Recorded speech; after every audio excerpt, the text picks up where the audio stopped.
Hey Sneak Peekers, it's Gavin. I'm here at Austin Film Festival today, about to interview the writer of RoboCop, Ed Neumeier, on the red carpet.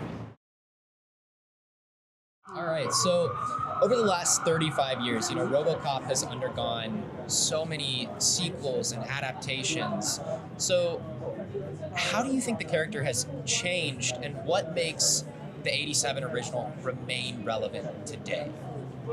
I don't know how he's changed. There have been a lot of different versions of him in cross media. I think he's relevant. I think he's good because we have this genius director, Paul Verhoeven, who really, I've been around him now for about 35 years, and he's just so amazing. You kind of don't appreciate how amazing he is. And I just was watching it again a little while ago in a test we did, and it's like, oh my God, look at that! Oh my God, look at that! And it's all the way the script is executed is so good. I think it remains relevant because the filmmaking is very modern, and I think the subjects in the script are pretty forward-looking, and so it is somehow maintained a little relevance. And when you look at it, some of the jokes play well now. They played well then, but they play now for a different reason because things have happened and stuff like that. So. Oh, sorry. So you mentioned the idea of modern. What in the writing process did you do to kind of make the RoboCop world be so dystopian and futuristic and yet still feel very modern and grounded in current reality? I don't exactly know. My instinctual answer is we added humor, and I think humor makes things a little different, and you don't take it quite so seriously.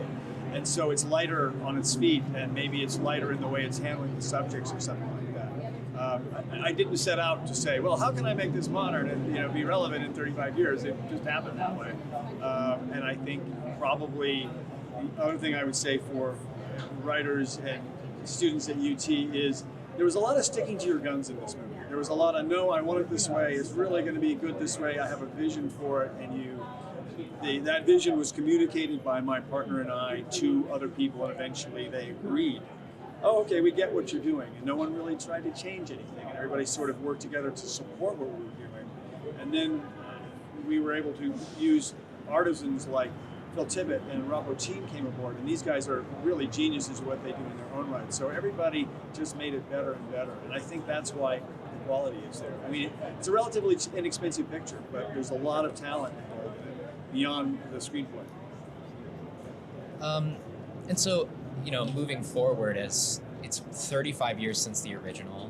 Where were you born? far later after it came out, but what's next in your future, in RoboCop's future?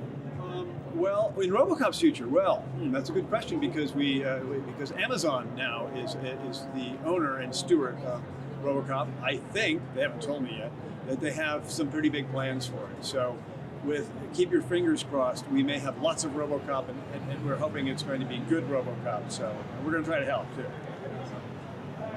And as far as anything that you're doing outside RoboCop, or? I'm working with Paul Verhoeven. I continue to work with Paul Verhoeven. We did Starship Troopers, and every 10 or 15 years we do a movie. We try to do a movie. So we're trying to do a movie now. It's a Washington sort of spy thriller, and it's sort of a satire about politics as it is now and espionage. And we're almost done with the script, so we'll see. So pray for us. We need a good script. That's all you need, and everybody in Austin knows that.